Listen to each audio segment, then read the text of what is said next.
जय हिंद। आप देख रहे हैं रजनीश चंद्र तिवारी को। एक ऐसा बच्चा जिसका जन्म बिल्कुल साधारण परिवार में होता है। 3 दिन बाद जब वह बच्चा रोता है तब पूरे परिवार में खुशी की लहर दौड़ जाती है। एक ऐसा बच्चा जिसका पालन पोषण बिल्कुल साधारण और मध्यम वर्गीय परिवार में हुआ। आगे चलकर वही बच्चा एक महान दार्शनिक बन गया, अपने आप को भगवान की उपाधि से नवाज दिया। जी हाँ, मैं बात कर रहा हूँ ओशो रजनीश की, या यूं कहें कि भगवान रजनीश की। ओशो रजनीश के जन्म से लेकर मृत्यु तक के सारे अनसुने तथ्य आज की इस वीडियो में शामिल किए जाएंगे। वीडियो में आगे बढ़ने से पहले आपसे एक छोटी सी गुजारिश है, अभी से वीडियो को कर दीजिए लाइक। यदि आप हमारे चैनल पर नए हों तो चैनल को कर दीजिए सब्सक्राइब, और सब्सक्राइब करके बेल आइकॉन भी ऑन कर लीजिए। ओशो का जन्म 11 दिसंबर 1931 को मध्य प्रदेश के रायसेन जिले के कुचवाड़ा में हुआ था। उनके बचपन का नाम चंद्रमोहन जैन था, जिसके बाद रजनीश और फिर उन्हें ओशो नाम से जाना जाने लगा। वे कपड़ा व्यापारी बाबूलाल जैन की 11 संतानों में सबसे बड़े थे। 7 वर्ष की उम्र तक रजनीश ओशो अपने नाना के घर ही रहे और नाना की मृत्यु के उपरांत नानी के साथ गाणरवाड़ा अपने माता पिता के घर आ गए। उनकी नानी बहुत ही प्रखर प्रतिभावान महिला थी, जो अपनी इकलौती बेटी के सभी बच्चों को प्यार करती थी। ओशो के बचपन का नाम चंद्रमोहन जैन था। नानी उनको प्यार से राजा बोलती थी। बचपन से वे बहुत प्रतिभावान और जिज्ञासु प्रवृत्ति के थे। उनके माता पिता बहुत ही शांत और सरल स्वभाव के थे। ओशो के प्राथमिक विद्यालय का दरवाजा हाथी के आकार का था। ओशो ने अपने पिताजी से जिद किया कि स्कूल वह हाथी पर बैठकर ही जाएगा, जिसे उनके पिताजी ने पूरा भी किया। स्कूल में ओशो तार्किक तौर पर वाद विवाद करने वाले छात्र के रूप में प्रसिद्ध हुए। कहा जाता है कि ओशो का शुरू से ही रहस्यवादी दर्शन आदि में झुकाव था। वे पढ़ने के भी बहुत शौकीन थे। उन्होंने कार्ल मार्क्स और एंजल को कम उम्र में ही पढ़ लिया था। ओशो रजनीश एक भारतीय विचारक, धर्मगुरु और रजनीश आंदोलन के प्रणेता थे। संपूर्ण जीवन काल में आचार्य रजनीश को एक विवादास्पद, रहस्यदर्शी गुरु और आध्यात्मिक शिक्षक के रूप में देखा गया। ओशो ने दर्शन शास्त्र का अध्ययन किया और कई वर्षों तक भारत भर में यात्रा करते हुए रहस्यवाद और पूर्वी आध्यात्मिकता के बारे में बात की। 1960 के दशक के उत्तरार्ध में उन्होंने ऐसे निवेशकों को पाया जो मेडिटेशन रिट्रीट की एक श्रृंखला के लिए धन देने के इच्छुक थे, और उन्होंने नव सन्यासी कहे जाने वाले अनुयायियों की भर्ती शुरू कर दी, जो खुद को रजनीशी भी कहते थे। उनका दर्शन सन्यासियों के पारंपरिक दृष्टिकोण से भिन्न था, जो तपस्या का अभ्यास करते थे। इसके बजाय उन्होंने अपने शिष्यों को दुनिया से जुड़े बिना पूरी तरह से जीना सिखाया। उन्होंने गेरुआ रंग के वस्त्र पहने, रजनीश की तस्वीर वाली एक माला पहनी और अपना नाम बदल लिया। ओशो ने स्वयं अपना नाम बदलकर भगवान श्री रजनीश रख लिया। वे धार्मिक रूढ़िवादिता के कठोर आलोचक थे, जिसके चलते वे बहुत जल्दी ही विवादित हो गए। वर्ष 1960 में संपूर्ण भारत में सार्वजनिक वक्ता के रूप में उन्होंने यात्रा की। 1974 में रजनीश ने पुणे में एक आश्रम की स्थापना की और दुनिया भर में अपने आंदोलन का विस्तार करना शुरू कर दिया। रजनीश ने जल्द ही आध्यात्मिक रिट्रीट से परे अपने साम्राज्य का विस्तार किया, व्यावसायिक उद्यमों का निर्माण किया और उन्हें चलाने के लिए कारपोरेट सिद्धांतों का उपयोग किया।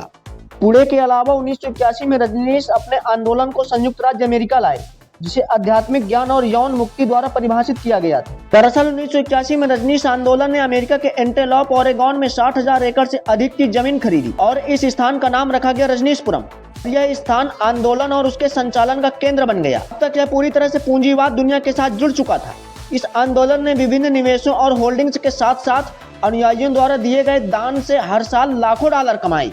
ओशो रजनीश कामुकता अर्थात सेक्स के खुले रवैये की खूब वकालत की, जिसके कारण वे भारत और पश्चिम देशों में भी बहुत अधिक आलोचना के पात्र भी बने। 1970 के दशक की शुरुआत में रजनीश ने एक घोषणा पत्र में अपने नव सन्यासियों के लिए बुनियादी सिद्धांतों का वर्णन दिया।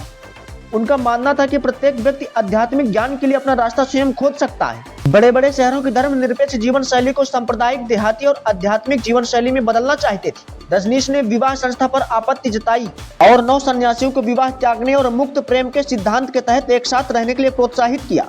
उन्होंने गर्भ निरोधक और गर्भपात का भी समर्थन किया। अपने समुदाय में बच्चों के जन्म को रोकना चाहते थे। यौन सुखवाद में विश्वास ने कई लोगों को उनकी शिक्षाओं की ओर आकर्षित भी किया। ओशो अन्य धर्मों को असफल प्रयोग मानते थे और उनका मानना था कि उनके आंदोलन के सफल होने की संभावना है, क्योंकि उनका दावा था कि इसमें कोई हठधर्मिता नहीं है जिसकी आलोचना की जा सके। रजनीश ने पूंजीवाद और उपभोग की भी प्रशंसा किया। आचार्य रजनीश को चाहने वाले उनको ओशो के नाम से पुकारते हैं और ओशो गैर परंपरावादी विचारधारा के लिए ज्यादा जाने जाते हैं। उनके बारे में यह कहा जाता है कि वे तार्किक रूप से इतने सशक्त थे कि कोई भी सामान्य व्यक्ति उनको सुनने के बाद उनका मुरीद हो जाता था। आज भारत सहित पूरे विश्व भर में उनके दर्शन को मानने वाले अनुयायी हैं और ओशो को आज भी सुना जाता है। ओशो की प्रारंभिक शिक्षा शासकीय आदर्श उच्चतर माध्यमिक विद्यालय में हुई थी। इसके बाद 19 वर्ष की उम्र में जबलपुर के हितकारिणी स्कूल में दाखिला लिया, लेकिन शिक्षक से विवाद होने पर वह जैन कॉलेज में स्थानांतरित कर दिए गए। ओशो अपनी तार्किक शक्ति के कारण बहुत अधिक प्रसिद्ध थे, जिसके चलते वह अपने अध्यापकों से भी तर्क कर देते थे। उनके तर्क को सुनकर उनके अध्यापक भी बहुत परेशान हो उठते थे और यही कारण है कि अध्यापकों ने उन्हें अपने कॉलेज से निकाल दिया था, जिसके चलते उन्हें जैन कॉलेज में स्थानांतरित किया गया था। ओशो जब जिंदा रहे विवादित रहे। कुछ लोगों ने उनके दर्शन को पसंद किया तो कुछ लोगों ने नापसंद भी किया। ओशो ऐसे गुरु थे जिन्होंने प्रेम के साथ विरोध की बात भी की। मृत्यु को उत्सव कहा तो वहीं संभोग को समाधि भी कहा और साथ में नास्तिकता और आस्तिकता की भी बात की। ओशो ने प्रेम, परमात्मा और संभोग की बात की, धर्म, सेक्स और समाधि की बात की। ओशो ने कहा कि अच्छे शब्दों को सुनना और उन्हें आत्मसात करना दोनों में अंतर होता है, लेकिन खुद को सहज स्वीकार करना इतना आसान कहाँ। और यही वजह है कि लोग ओशो के दर्शन को सुनना पसंद करते हैं। ओशो किसी संगठित धर्म में विश्वास नहीं रखते थे और उन्होंने कहा कि जो धर्म जीवन को व्यर्थ बताए तो वह धर्म ही व्यर्थ है।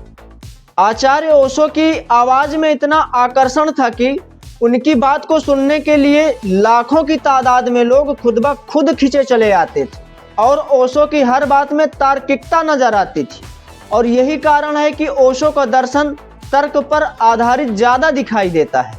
ओशो की नज़र में सन्यासी वह नहीं जो बीबी, बच्चे, घर, परिवार, संसार को छोड़कर धर्म के शरण में चला जाए, जबकि ओशो की नज़र में सन्यासी वह है जो अपने बीबी, बच्चे, घर, संसार, परिवार के साथ रहकर पारिवारिक सामाजिक जिम्मेदारियों को निभाते हुए ध्यान और सत्संग का जीवन जिए।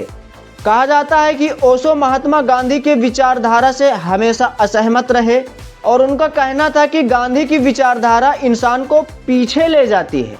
अगर बात करें कि आचार्य रजनीश का नाम ओशो कैसे पड़ा, तो ओशो शब्द लैटिन भाषा के शब्द ओशोनिक से लिया गया है और जिसका अर्थ है सागर में विलीन हो जाना। ओशो ने विश्वविद्यालय की नौकरी छोड़ने के बाद नव संन्यास आंदोलन की शुरुआत की।